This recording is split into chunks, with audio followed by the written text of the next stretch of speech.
Sumber beragama kita dalam beragama itu adalah Al-Quran dan hadis, tapi harus dengan pemahaman yang benar. Dan pemahaman yang benar adalah pemahaman para sahabat, pemahaman as-salafus salih, generasi emas yang dipuji oleh Nabi, khairun nasi qarni summa alladhina yalunahum summa alladhina yalunahum. Ya, sebaik-baik manusia adalah generasiku, kemudian generasi setelah mereka, dan generasi setelah mereka. Ya, generasi para sahabat yang dipuji oleh Allah SWT, radhiyallahu anhum wa radu'an. Allah ridho kepada mereka, dan ya, mereka pun ridho kepada Allah Subhanahu wa ta'ala. Ya, harus dikembalikan kepada pemahaman mereka. Kenapa? Kenapa harus kembali kepada pemahaman para sahabat? Kenapa harus kembali kepada pemahaman para salafus saleh? Karena pemahaman Nabi dan para sahabat adalah pemahaman yang benar. Kalau kita memahami Quran, hadis dengan akal kita masing-masing, dengan pemahaman kita masing-masing, maka yang terjadi adalah kesesatan. Ya, karena orang, ya, istilahnya beda kepala beda isi. Kalau kita memahami Al-Quran dan memahami hadis dengan akal kita, akal siapa yang jadi timbangan? Ya, pemahaman siapa yang jadi timbangan? Tidaklah kelompok-kelompok, ya, aliran-aliran tersesat dalam agama Islam ini kecuali karena meninggalkan landasan ini, yaitu cara memahami Al-Quran dan hadis yang benar. Saya ambil contoh, misalkan ada sebagian pemahaman, ya, dari kalangan dalam ilmu tasawuf, ya, bahwasanya seorang kalau sudah sampai pada tingkatan tertentu hakikat ma'rifat, ya, maka gugur dari taklif syariat, udah nggak wajib lagi sholat, nggak wajib puasa Ramadan, karena dia sudah gugur. Mereka berdalil dengan Quran, wa'bud rabbak hatta ya'tiyakal yaqin, ya, beribadahlah kepada Rabbmu sampai datang kepadamu al-yakin, ya, sampai datang, ya, apa? Ustaz Husnul yakin, ya, ya. Baik, beribadahlah kepada Rabbmu sampai datang al-yakin. Nah, ini maksudnya yakin di sini adalah tingkatan hakikat ma'rifat. Mereka memahaminya seperti itu.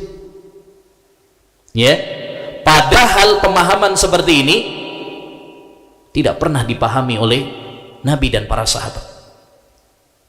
Para ulama ahli tafsir sepakat yang dimaksud al-yakin di situ adalah al-maut. Itu baca kitab-kitab tafsir, ya. Para ulama sepakat bahwa makna al-yakin di situ adalah al-maut, kematian.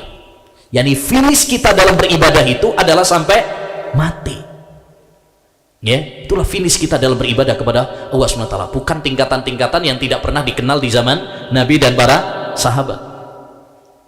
Menarik, pernah diceritakan oleh Imam Adz-Dzahabi rahimahullah ta'ala bahwa ada seorang sufi pernah mengatakan, al-ghina'u halalun li, musik, nyanyian itu halal buat saya, li'annani qad wasaltu, karena saya sudah sampai pada suatu tingkatan.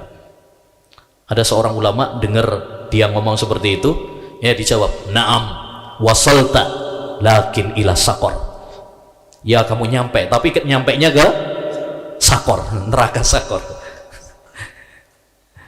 Baik, contoh yang kedua, ada sebagian, ya, aliran atau paham Ahmadiyah yang memahami firman Allah SWT, maka Muhammadun aba ahadim min rijalikum walakin rasulullah wa khataman nabiyyin.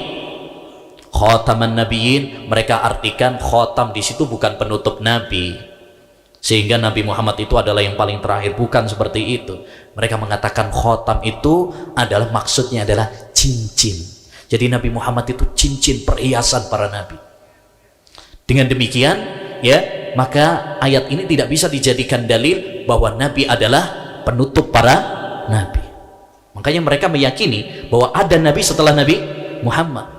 Mereka meyakini Mirza Ghulam Ahmad Al-Qadiani yang di India itu adalah sebagai Nabi. Dan ini tentu akidah yang kufur. Makanya para ulama sepakat, ya, pada zaman kita sekarang sepakat, Ahmadiyah Al-Qadianiyah itu, ya, bukan dari bagian Islam, sudah keluar dari agama Islam. karena meyakini ada nabi setelah Nabi Muhammad SAW adalah kekufuran. Mereka pakai ayat tapi salah paham. Para ulama sepakat makna khataman nabiyyin adalah penutup para nabi. Ya, tidak ada perselisihan di kalangan mereka. Ya, didukung dengan hadis-hadis la nabiyya ba'di, tidak ada nabi setelahku. Didukung dengan hadis sayati salasuna kadzabun, akan ada 30 ya orang yang mengaku yang pendusta, dajjalun kulluhum yadda'i annahu nabi, semuanya mengaku bahwa dia adalah nabi. Wa ana khatamun nabiyyin la nabiyya ba'di, saya adalah penutup para nabi, tidak ada nabi setelah saya. Ya, ada lagi contoh yang lain, misalkan yang paling parah, ini aliran juga ya, aliran Syiah Rafidah yang sering mempermainkan ayat-ayat Al-Quran dan hadis. Ya, jadi memahami Quran, memahami hadis, tapi pakai pahamnya sendiri, ngawur akhirnya. Tabbat yada Abi Lahab, celakalah kedua tangan Abu Lahab. Mereka mengatakan kedua tangan Abu Lahab maksudnya Abu Bakar dan Umar.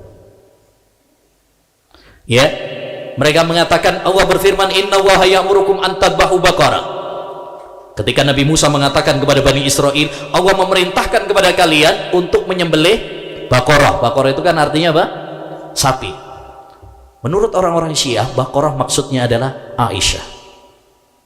Ya, kan nggak nyambung.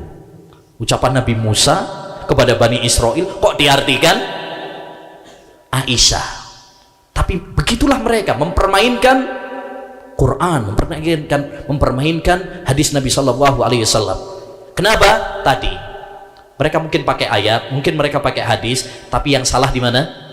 Cara memahaminya. Makanya ya, penting bagi kita kembali kepada pemahaman sahabat. Penting bagi kita kembali kepada pemahaman as-salafus salih, agar kita tidak salah dalam memahami Al-Quran dan hadis Nabi Muhammad Sallallahu Alaihi Wasallam.